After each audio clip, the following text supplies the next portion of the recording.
উরি বাবা রে বাবা, কি ঠান্ডা রে! এই বুড়ো হাড়ি টকটকা নিশুর হয়ে গেল। এ কি খুঁড়ো, এই শীতের সকালে পাতলা জামা পরে কোথায় চললে? এই গোয়ালার বাড়ি থেকে দুধ নিয়ে বাড়ি ফিরছি। আমরা খাই না খাই, ছোট নাতিটার জন্য তো দুধ লাগবেই গোপাল। হ্যাঁ, সে তো বুঝছি, কিন্তু তোমার পরনে এমন ওই ফিনফিনে জামা কেন? গরম কাপড় চাদর কিছুই তো নেই। কি করে থাকবে বলো, আমরা গরিব মানুষ, জামার উপরে জামা পরে শীতকালে কাটিয়ে দিই। সত্যি তো, মহারাজ তো রাজ্যের জন্য এত কিছু করছেন, তো তোমাদের জন্য মহারাজের ভাবা উচিত। তুমিই দেখো গোপাল, যদি কিছু করতে পারো। নিশ্চয়ই দেখছি, বুঝলে। আমি আজই গিয়ে মহারাজের সাথে এই ব্যাপারে কথা বলে দেখব।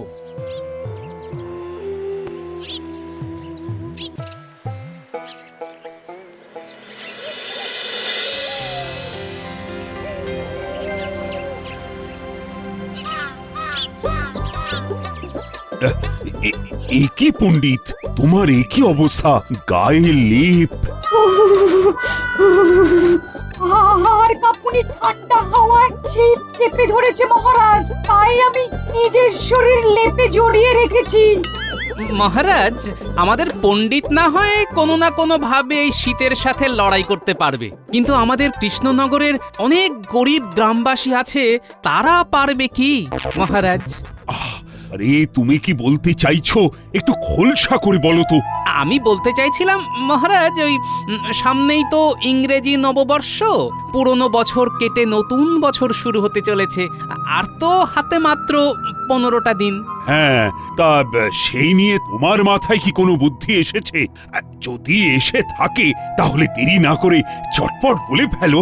দেখুন মহারাজ, আপনার উচিত এই বছরের প্রথম দিনে সকল গরিব রাজ্যবাসীদের কম্বল বিতরণ করা, আর তাদের ওই কেক খাওয়ানো মহারাজ। বাহ বাহ বাহ বাহ বাহ বাহ, এই ভাবনা চিন্তাটা তো বেশ দারুণ গোপাল। আচ্ছা, তোমার মাথা থেকেই যখন এই ভাবনাটা এসেছে, তখন পুরো দায়িত্বটাই তুমিই নাও। আর টাকা পয়সা যা দরকার হবে চেয়ে নিও। যথা আজ্ঞা মহারাজ। বটা ঘটা, আমার কপাল আর সাথ দিচ্ছে না, বুঝলি? কেন মন্ত্রী মশাই, কে আবার আপনার কপালে বাঁশের বাড়ি মারলো?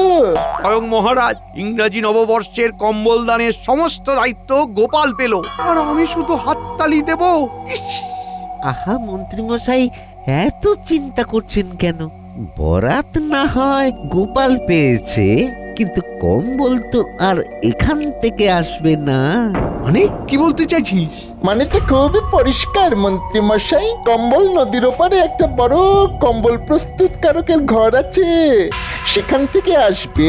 কারণ আমাদের রাজ্যে কাছাকাছি কেউ কম্বল বানানোর মতো মজুর বা তাঁতি নেই। ঠিক বলেছিস তো। শুনুন মন্ত্রী মশাই, আমার এই ঘটে একটা কুটবুদ্ধি এসেছে। সেটা চেপে না রেখে চট করে বলে ফেলো চাঁদ বদন আমার।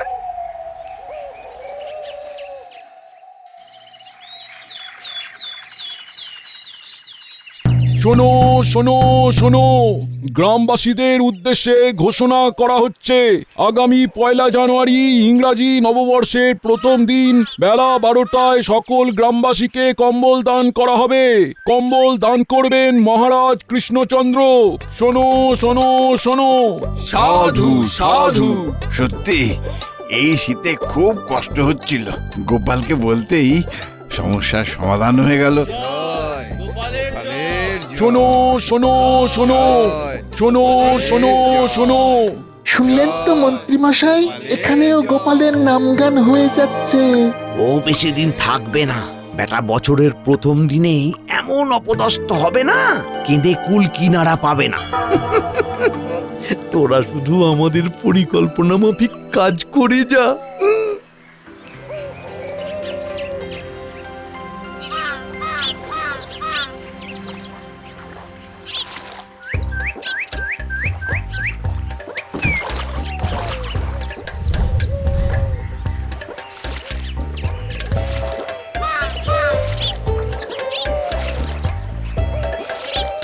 তার মানে ঘটা, আমাদের সন্দেহই ঠিক হলো, গোপাল নদীর ওপারের কম্বল প্রস্তুতকারকের কাছেই যাচ্ছে।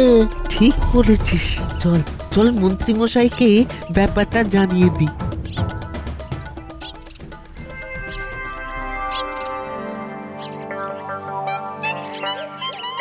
তা কতগুলো কম্বল লাগবে গো গোপাল দাদা?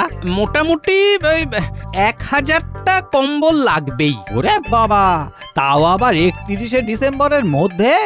হ্যাঁ, কারণ 31শে ডিসেম্বরের মধ্যে না পেলে ওই 1 জানুয়ারি গ্রামবাসীদের কম্বল দান করা সম্ভব হবে না। ঠিক আছে, তাহলে আমি অতিরিক্ত কিছু মজুর নিয়ে কাজ শুরু করে দিচ্ছি, আশা করছি হয়ে যাবে। আশা না, তোমাকে করতেই হবে। ঠিক আছে গোপাল দাদা, এত করে যখন বলছো তখন করে দেব, একদম চিন্তা করো না। আর হ্যাঁ, আমাকে একটা নমুনা স্বরূপ কম্বল দাও, মহারাজকে দেখাবো। আর এই নাও তোমার অগ্রিম বায়না। এই নাও, এই কম্বলটা নিয়ে যাও। বাহ, বেশ ভালোই মোটা আছে তো কম্বলটা। তাহলে গোপাল, কম্বলওয়ালাকে অগ্রিম দেওয়া হয়ে গেছে তো? আগে হ্যাঁ মহারাজ। এই দেখুন, আমি এই নতুন কম্বলটা ওই কম্বলওয়ালার কাছ থেকে নমুনা হিসেবে নিয়ে এসেছি। বাহ, বেশ শক্তপোক্ত আছে তো। বাহ বাহ বাহ বাহ। হ্যাঁ মহারাজ, সেই জন্যই তো খাস কম্বল প্রস্তুতকারকের ঘরে গিয়েছিলাম। কৃষ্ণনগর কেন, পুরো দেশে এত ভালো কম্বল খুব কম পাওয়া যায় মহারাজ। গোপালের পছন্দ আছে বলতে হবে। হ্যাঁ, এই কম্বল চাপা দিয়ে থাকলে শীতকালে গ্রামবাসীদের ঠান্ডা লাগার চিন্তাই থাকবে না। হ্যাঁ, আর তাদের জ্বর জ্বালা না হলে আপনারও ট্যাঁক ভরবে না। না না না না, আমি সেটা বলতে চাইনি। যাই হোক গোপাল, এই কম্বল নিলে রাজ্যবাসীরা চোখ বন্ধ করে 5 থেকে 6 বছর ব্যবহার করতে পারবে। মহারাজ, গ্রামবাসীদের কম্বল পাওয়ার ব্যাপারটা তো হলো, এবার ইংরেজি নতুন বছর উপলক্ষে খাবার খাওয়ার ব্যাপারটা নিয়ে একটু কথা বলে নিলে হতো না? সেই চিন্তাও আমার মাথায় অনেক আগেই এসেছে। তাই তো আমি তোমাদের সবাইকে নিয়ে বিকেলে ভোলা ময়রার দোকানে যাব। কেন মহারাজ, ভোলা কি দোকানে আবার কেক বানাচ্ছে নাকি? কেক মানে ছানার কেক। ইংরেজি নববর্ষে গ্রামবাসীদের পাশাপাশি কয়েকজন ইংরেজ সাহেবকেও নিমন্ত্রণ করব, আর তাদেরকেও ছানার কেক খাওয়াবো। ও, আমাকে তাহলে কোনো দায়িত্বই দেবেন না? আরে গুরু দায়িত্ব গোপাল তো নিজেই সামলে দিল, তাই তোমাকে আর খাটাবো না। আজ রাজসভা তাহলে এখানেই শেষ হলো। বিকেলে ভোলার দোকানে চলে এসো সবাই। দূর দূর। গোপাল, আরে এত তাড়াতাড়ি হন হন করে হেঁটে চলে যাচ্ছ কেন? একটু দাঁড়াও। বলুন, কি বলতে চান? খুব খিদে পেয়েছে, বাড়িতে গিয়ে গিন্নির হাতে ফুলকপির ডালনা দিয়ে ভাত খাবো। আরে তুমি একটু পরে গেলে তোমার গিন্নি কি সব ফুলকপি খেয়ে নেবে নাকি? না, তা না, তবে যত তাড়াতাড়ি যাব তত গরম গরম পাবো। বুঝতেই তো পারছেন, যা শীত পড়েছে। হ্যাঁ, আর সেই জন্যই তো ইংরাজি নববর্ষে কম্বল দান উৎসব হচ্ছে। আচ্ছা গোপাল, সব কম্বলগুলো কবে আসবে? ওই 31শে ডিসেম্বর, মানে ওই ইংরেজি নববর্ষের ঠিক আগের দিন চলে আসবে। এতগুলো কম্বল তো, তাই সব বানিয়ে বেঁধে গুছিয়ে দিতে দিতে এই মাসের শেষ দিন হয়ে যাবে, বুঝলেন? ও বুঝলাম। তা ওই কম্বল প্রস্তুতকারকের কাছ থেকে এত কম্বল কি করে সব নদীর ওপার থেকে এপারে নিয়ে আসবে শুনি? কেন, নৌকো করে? আরে নৌকা করে আসবে তো বুঝলাম, কিন্তু তারপর মহারাজের গুদাম ঘরে কি করে নিয়ে আসবে? হ্যাঁ, তারপরে গরুর গাড়ি। তা মন্ত্রী মশাই, আপনি এত কথা কেন জানতে চাইছেন বলুন তো? দায়িত্বটা তো আমার, এসব আমি বুঝে নেব, কেমন? এই না না, এমনি জিজ্ঞেস করলাম আর কি। ও বেশ।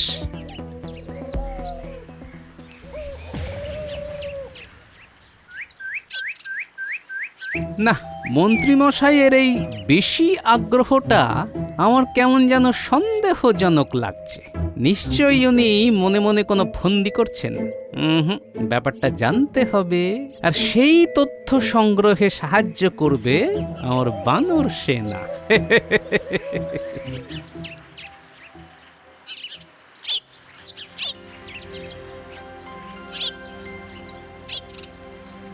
এই নাপলা, গুলটে, পুঁটি, এদিকে শোন তো।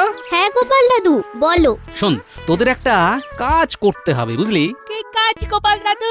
তোদের তো পাঠশালায় এখন শীতের ছুটি চলছে, তাই না? হ্যাঁ। তোরা রোদে রোদে ঘুরছিস ঘোর, কিন্তু পাশাপাশি মন্ত্রীমশাইয়ের পেছনেও ছায়ার মতো ঘুরতে থাক, কারণ আমি নিশ্চিত উনি কোনো কুমতলব করছেন।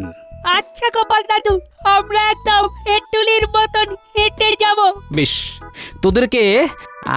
তোদেরকে আমি ইংরেজি নববর্ষে ছানার কেক খাওয়াবো, আর তোর দিদা তো পিঠে বানাচ্ছে, পিঠেও খাওয়াবো। কি মজা! কে শোন সবাই, আমরা আমাদের দল ভাগ করে নেব, তারপর মন্ত্রী মশাইয়ের উপর নজর রাখবো।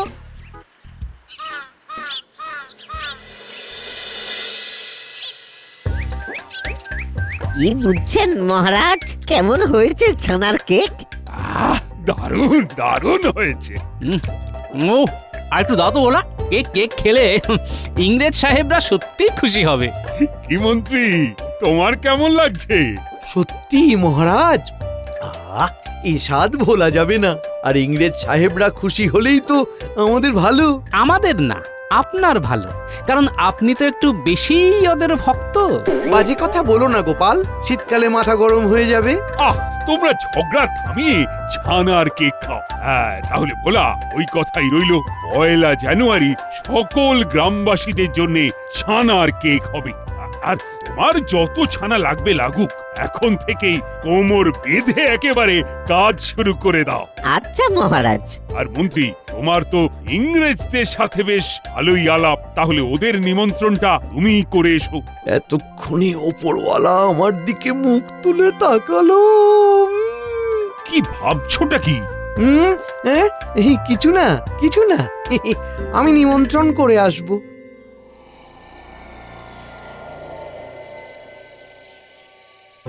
ওই দেখ পুটি, মন্ত্রী মশাই একেবারে সদল বলে ইংরেজদের ডেরায় যাচ্ছে। চল তাহলে, দেরি কেন, আড়াল থেকে শুনে আসি কি কথা বলছে। শুনুন ইংরেজ সাহেব, মহারাজ ইংরেজি নববর্ষে আপনাদের সকলকে নিমন্ত্রণ করতে পাঠালেন, কিন্তু সেটা বড় কথা না। বড় কথাটা তাহলে কি? সেদিন তো মহারাজ গ্রামবাসীদের 1000 কম্বল দান করবে। আমি যদি এই কম্বল আপনাদের পাইয়ে দিই, তাহলে তার বদলে আপনারা আমাকে কত মোহর দেবেন? কৃষ্ণনগরের সেই বিখ্যাত কারিগরের বানানো কম্বল? হ্যাঁ, আমরা তোমাকে 5000 মোহর দিব। আমরা আমাদের দেশে জাহাজে করে এই কম্বল নিয়ে গিয়ে বেশি দামে বিক্রি করবে। ইয়েস। তা কবে পাবো সব কম্বল? 31শে ডিসেম্বর রাতের মধ্যে সব পেয়ে যাবেন, কারণ সেদিনকেই সব কম্বল নদী পথে আসছে। তারপরে যখনই গাড়োয়ান কম্বল বোঝাই গাড়ি নিয়ে আসবে, তখন আমার এই 2 মানিক জোর বটা ঘটা ডাকাত সেজে ওই গাড়িগুলো দখল নেবে। ওরে, এই কি সর্বনেশে ষড়যন্ত্র রে! একদম দেরি না, চল এক্ষুনি গিয়ে গোপাল দাদুকে জানাই। কি বলছিস রে? হ্যাঁ গোপাল দাদু, এখন যা ব্যবস্থা সব তোমাকেই নিতে হবে। আরে, আর তো হাতে বেশি দিন সময়ও নেই, আমি এক্ষুনি যাচ্ছি। কি তুমি এত রাতে বেরিয়ে যাচ্ছ? হ্যাঁ, সাথে পুঁটির বাবাকে নিয়ে যাব।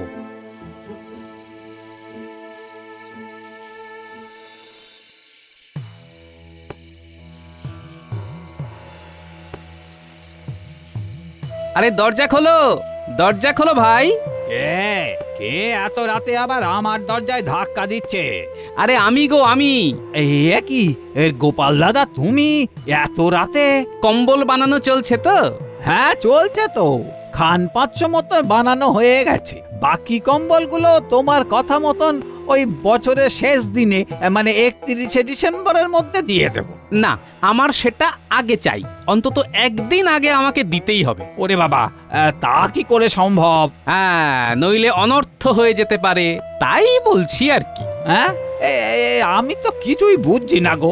মানে তোমার কাছ থেকে এত বড় কাজ পাওয়ার পরে আমি অনেক মজুর টজুর জোগাড় করে এই কাজগুলো করছি, সারা দিন খাটছে বেচারিরা। আরে সেই নিয়ে কোনো চিন্তা করতে হবে না, তোমার জন্য আমি একটা লোক নিয়ে এসেছি। পুঁটির বাবা তোমাকে কয়েকদিন তোমাদের কাজে সাহায্য করবে, একদিন আগে আশা করিয়ে দিয়ে দিতে পারবে।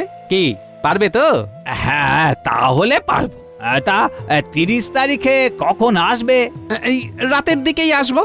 আচ্ছা আচ্ছা। আর হ্যাঁ, আমি 31 তারিখ দিনের বেলাও আসবো, তবে সেদিন অন্য কিছু নিতে আসবো, বুঝলে? অন্য কিছু কি? কি পারবে তো? ও হ্যাঁ হ্যাঁ, নিশ্চয়ই পারবো, নিশ্চয়ই পারবো। আহ,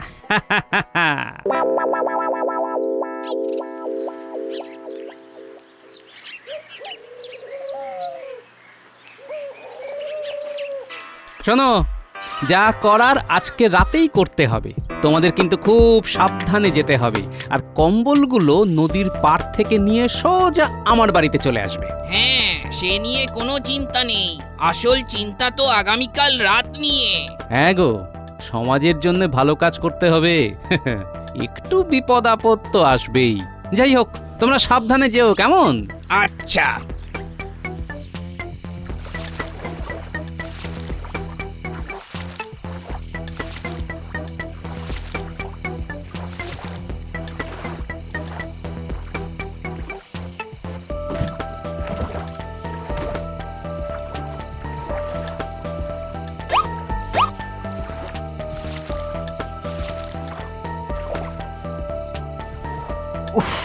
কাজ হয়ে গেল।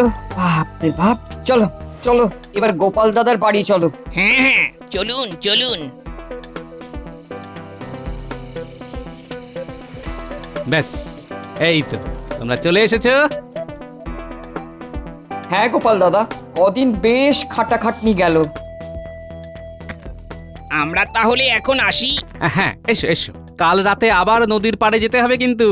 হ্যাঁ, নিশ্চয়ই যাব। কালকেই তো আসল মজা হবে।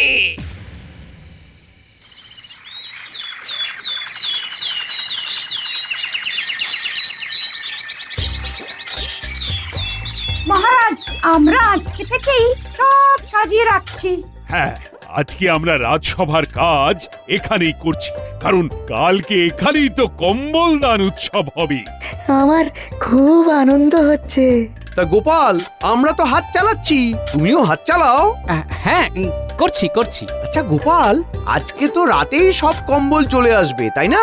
হ্যাঁ মহারাজ, আপনি কিন্তু গুনে দেখে নেবেন কটা কম্বল এলো। টাকা পয়সা তো গোপাল বুঝেই নিয়েছে, আপনিও সব বুঝে নেবেন। হ্যাঁ হ্যাঁ, সে নিয়ে তোমায় কিছু বলতে হবে না। ঠিক আছে ঠিক আছে, কালকে সকালেই মজা দেখবো।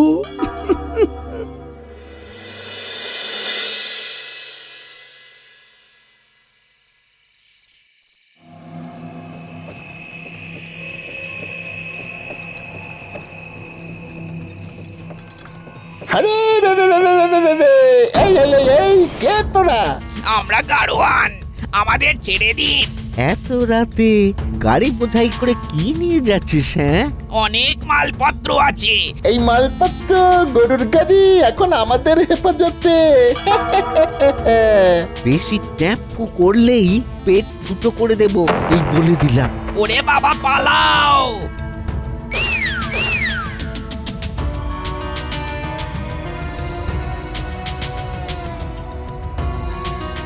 আরে রে রে রে রে রে রে রে রে রে, আমরা কম্বল নিয়ে চলে এসেছি।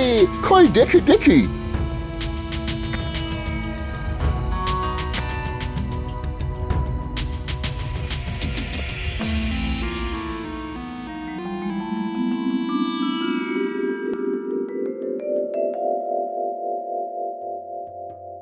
আমরা পালাই। ওরে ওরে, সারা গা হাত পা ফুলিয়ে দিল। পালাও পালাও পালাও। সারা গা হাত পা ফুলিয়ে দিল। পালাও পালাও পালাও পালাও পালাও পালাও। আমার নিঃশ্বাসটি চালাকি। আউচ! উফ উফ, আমরা তোমাকে আমি তোমাকে যেতে দেবো না। কালকি মহারাজের কাছে, ওখানে তোমাকে এই যে সবার সামনে ঢোলাই দেবো। আমার কোনো দোষ নেই।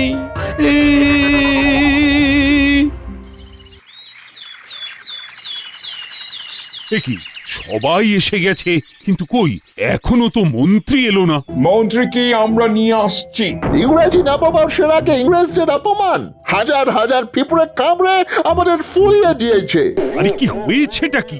আমি বুঝিয়ে বলছি মহারাজ, আপনি এই 1000 কম্বলের দায়িত্ব আমাকে দিয়েছিলেন, তাই মন্ত্রীর মনে মনে আমার উপরে অনেক হিংসে ছিল। সেই জন্যে মন্ত্রী বটা ঘটাকে সাথে নিয়ে ইংরেজদের সাথে ষড়যন্ত্র করে আর ভাবে যে ওই 1000 কম্বল তাদের কাছে বিক্রি করে দেবে। কি এত বড় ষড়যন্ত্র? গরিব মানুষদের শীত বস্ত্র কম্বল দান হবে, সেখানেও তোমার হিংসে? আয়, কে আছো? মন্ত্রীকে এক্ষুনি কম্বল ধোলাই দাও। কম্বল ধোলাই? সেটা আবার কি? কম্বল চাপা দিয়ে দুমদাম ধোলাই। একটা শুভ দিনে মার খাচ্ছি। সবাই বলো, শুভ ইংরেজি নববর্ষ, happy new year. Happy new year. এবার একে একে এসো, কম্বল গ্রহণ করো। তার সাথে মিষ্টি মুখ। ওরে